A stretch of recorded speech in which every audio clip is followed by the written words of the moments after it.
மதுரவாயல் தொகுதிக்குட்பட்ட நொளம்பூரில் கூவம் ஆற்றின் குறுக்கே ரூ. 135.62 கோடி மதிப்பீட்டில் புதிதாக கட்டப்பட்டுள்ள பாலம் பொதுமக்களின் பயன்பாட்டிற்காக திறந்து வைக்கப்பட்டது. இந்த புதிய பாலத்தை தமிழ்நாடு துணை முதலமைச்சர் உதயநிதி ஸ்டாலின் அவர்கள் திறந்து வைத்தார்.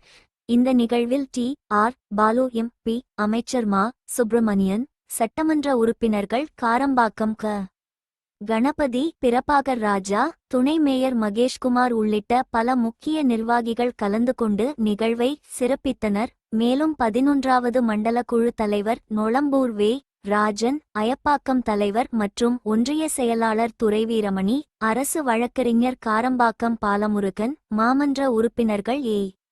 ஸ்டாலின், சாந்தி ராமலிங்கம், சங்கர் கணேஷ், பாரதி அண்ணாவேலன், ராமாபுரம் செல்வகுமார், ராஜு, செல்வி ரமேஷ், ரமணி மாதவன் உள்ளிட்டோர் கலந்து கொண்டனர். அத்துடன் அமைப்பாளர்கள் தினகரன் சண்முகம், கே. ராமலிங்கம், போரூர் பாலாஜி, ரவி மற்றும் திமுக வட்டச் செயலாளர்கள் ரமேஷ் ராஜ், சசிகுமார், ரூபன், ரமேஷ், ஆ. மோசஸ், சார்லஸ், சுந்தர், மாதவன் உள்ளிட்ட பலரும் பங்கேற்றனர்.